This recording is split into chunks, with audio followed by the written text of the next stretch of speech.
Welcome to Kings Spotlight as we are joined again by Kings head football coach Jeff Knarr. Coach, thanks for being with us again this week. Thanks for having me.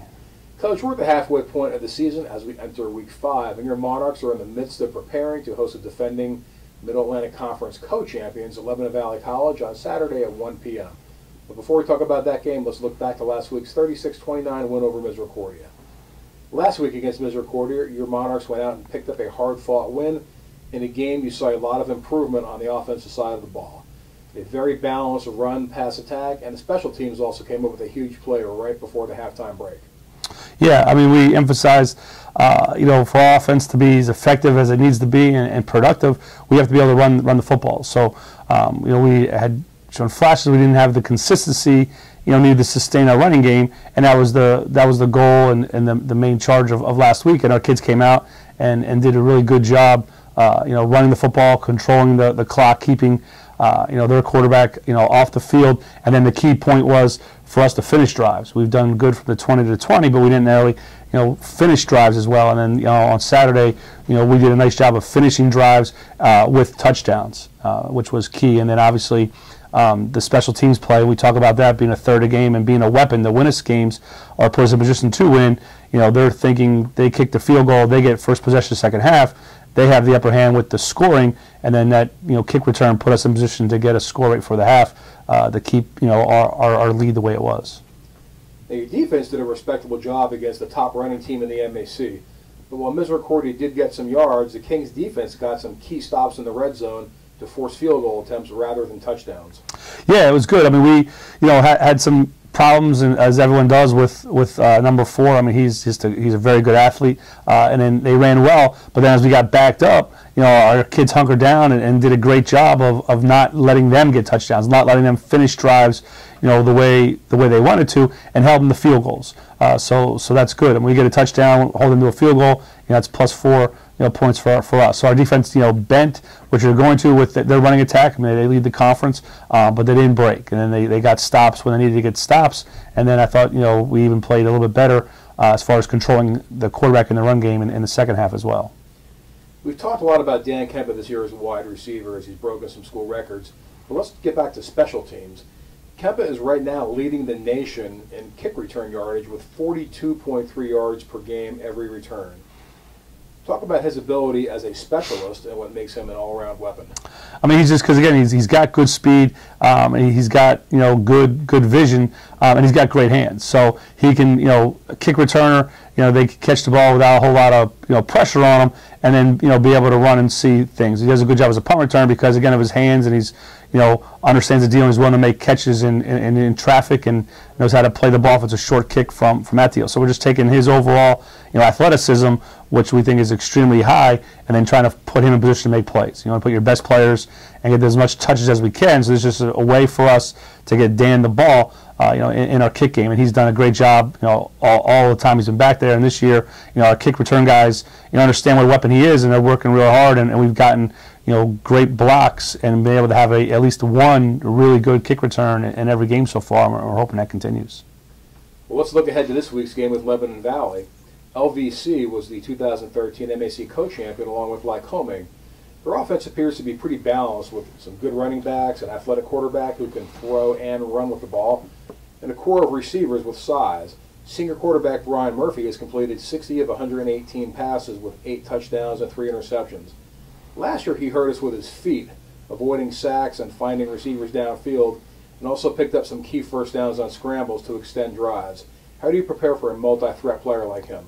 Again, doing their assignments, we got to keep him, contained, in the pocket. They do a great job of boot and naked. So then you have to have responsibilities that there's a quarterback, player, and someone's responsible to make sure the quarterback stays within the pocket and not, fall for the naked or the boot, action, which they want you to do. And they're very good at that, and he's very good, at running those plays.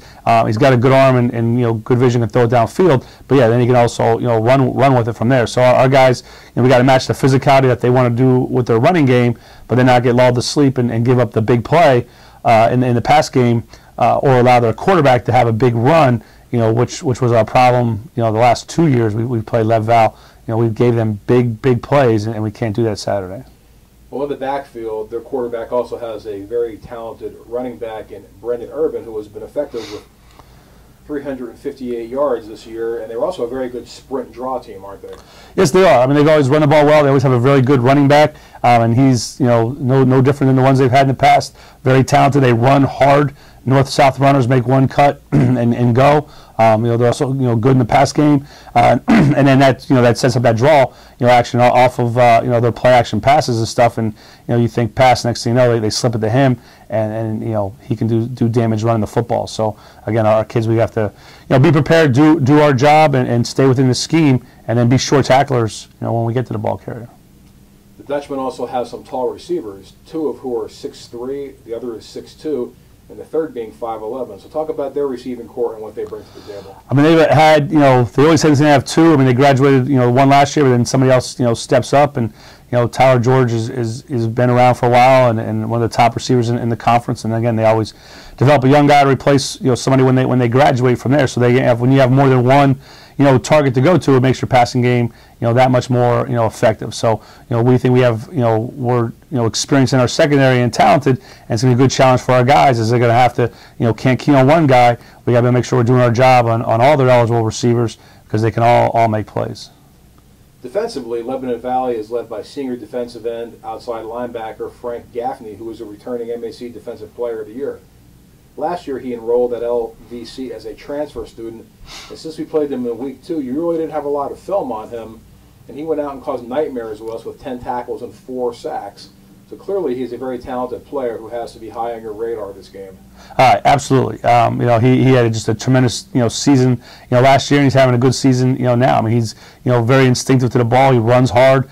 He can rush off the edge and dip and rip his shoulder and get to the quarterback, short tackler, and then so he's one piece of the puzzle that can create problems, and then they have, other guys, as well. They're big, physical, strong, defense, but they're athletic. They do a lot of twisting and pressures. They disguise their pressures well, so they put him and the other guys in good positions to make plays because it looks like, he's not coming, and then on the side of the ball, here he comes, and he's got good speed and athleticism, and then he's past the line before they know what hit him. So we got to work hard and making sure where he's at, and then understand their blitzes and twists, and work hard and make sure we're passing those off and protecting and blocking the guys we're supposed to.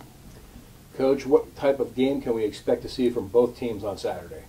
I think you see, hopefully, a very good, evenly matched, game, which I think, in the last 2 years, the difference has been, we've allowed them to make big plays. The last 2 years, the score was like 7-7 and then 7-0 after the first quarter, and then Lebanon Valley's put up 3 scores in the second quarter, and both years, and both times it was because of a big plays, and then we've missed on our big plays. So if we can, protect our quarterback and be able to make some big plays when the opportunity exists, not give them the big play, I think you have 2 evenly matched teams going at it in an exciting game for 4 quarters, and then it'll come down to somebody making a play or somebody making fewer mistakes that'll get the win on Saturday.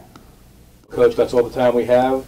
Thanks for joining us again today, and good luck to you on Saturday when the Monarchs host Lebanon Valley at 1 p.m. at McCarthy Stadium. Thank you.